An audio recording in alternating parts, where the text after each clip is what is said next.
Daqui a pouco, Elô Vilela está chegando por aí, mas eu vou abrir o N2 hoje comentando as declarações do presidente Lula no G7, que é realizado na França. Questionado por jornalistas, o presidente disse que não marcou nenhuma reunião bilateral com Donald Trump, porque Brasil e Estados Unidos ainda estão em negociação.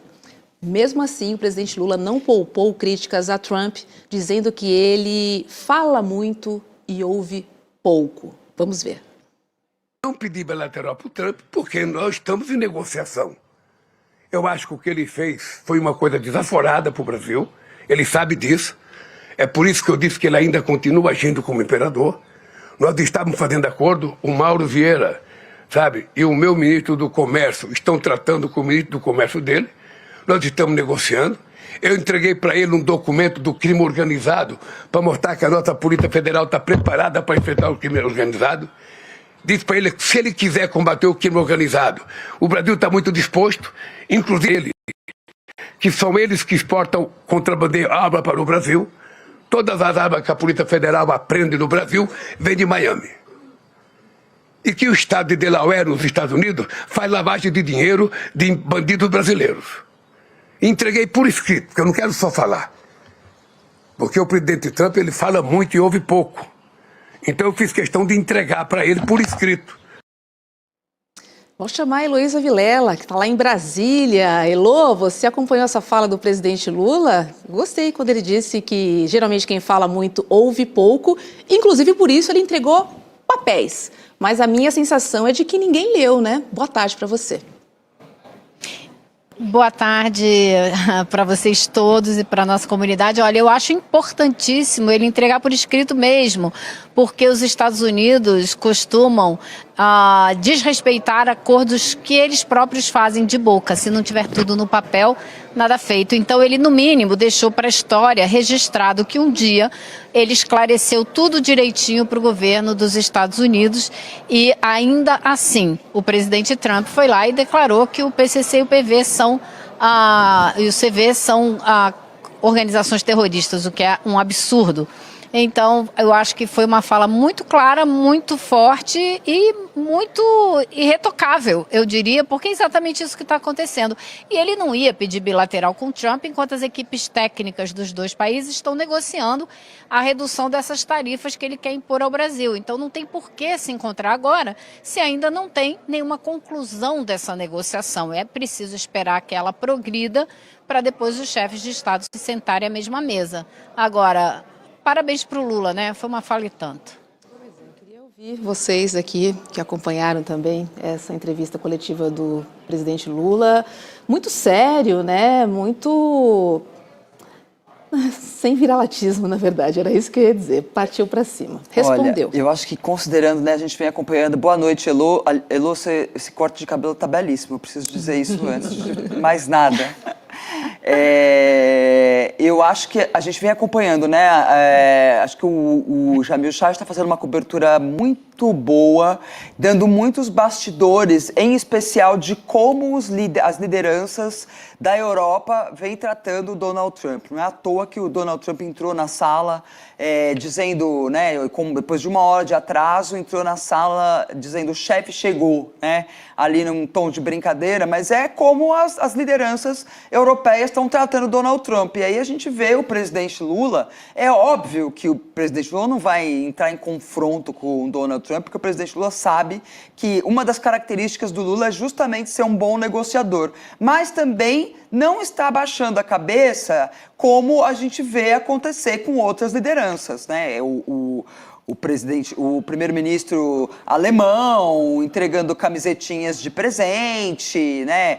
E Macron fechando o Palácio de Versalhes para oferecer jantar, enfim. O presidente Donald Trump está surfando nesse G7, né? Ele é o grande personagem desse G7. Então eu achei importante essas falas do Lula. Agora, sobre entregar por escrito, Elô, eu acho que nem isso adianta, viu? Porque aquele livro, O Fogo e a Fúria, que o Michael Wolff escreveu sobre a primeira passagem do Donald Trump na Casa Branca, ele disse que uma das coisas que o Trump faz é não ler nenhum documento. Então, ou seja, os documentos que o Lula entregou para ele não adiantou nada, a não ser que alguém tenha lido por ele, né? Mas os assessores têm que ler, Dri. É.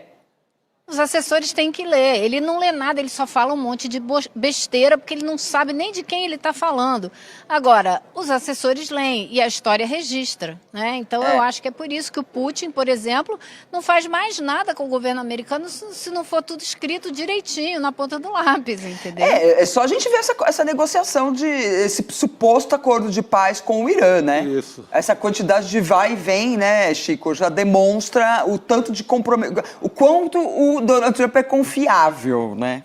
Mas aí quando a gente negocia com alguém como Donald Trump, né, que é uma pessoa que a gente realmente não pode confiar, não sabe o que esperar no dia seguinte, ter tudo oficializado e registrado é mais importante do que nunca, mesmo que ele não leia, enfim. Exatamente. Então, e o Lula é muito assertivo ali, não é desrespeitoso hora nenhuma, não é? É muito no tom de que, ó, aqui não tem essa de viralatismo. Ele pega, eu acho que torna mais destaque assim a fala do Lula, porque é diante de uma Europa de quatro, né? Uma Europa ajoelhada, humilhada diante do Trump, né? Uma Europa como nunca se viu.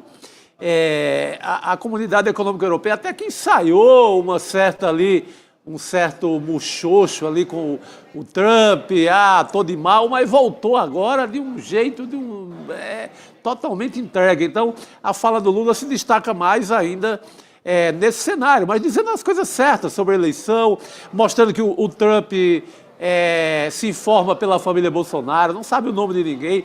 Me lembrou, viu, Elo, o Ronald Reagan no Brasil, em 1982, quando ele faz uma saudação ao querido povo da Bolívia. Sabe, totalmente perdido, parecia um cowboy Ronald Reagan em 82 aqui. É aquele turista que chega no Brasil buscando Buenos Aires, né? Chega exatamente. na Argentina buscando Rio de Janeiro. Capital do Brasil, São Exatamente, Paulo, aquela coisa, né? Perdidaço. Então foi por isso que o Lula se destacou tanto nesse contraste aí dessa Europa que, pelo amor de Deus, que não é mais nem velho continente, é velho e decadente continente. Totalmente. Eu queria destacar outros dois pontos, sabe? Um é a cobertura que o Jamil está fazendo mostrou claramente que foi o presidente Lula que deixou a sala depois de 25 minutos esperando pelo Trump e foi seguido por alguns líderes. E aí o Macron decidiu começar a reunião, que já estava com uma hora de atraso, e colocou na mesa um substituto do governo dos Estados Unidos. E aí todo mundo voltou para a sala. Assumiram seus lugares e aí o Trump entrou. Ou seja, o presidente Lula ainda por cima liderou esses fracos europeus numa atitude, né, mais de quem exige respeito, que nem isso eles fizeram. E outro ponto importante é o seguinte, não é de hoje que os Estados Unidos rompem com acordos que eles fazem de boca. E o próprio Bill Clinton fez isso. Então não é uma coisa só do Trump, é uma coisa do Estado americano, da prepotência do império, que acha que pode fazer qualquer coisa, inclusive romper qualquer acordo que faz com outros países. Por isso, a importância histórica de ter isso tudo documentado agora. O Jamil Chad, que acompanhou, né, e traz detalhes para a gente sobre o G7, naquele olhar curioso. Então fica aí, que daqui a pouco a gente vai voltar a falar, né, dessa coletiva do Trump. Teve a coletiva do Lula também e as reuniões que o Jamil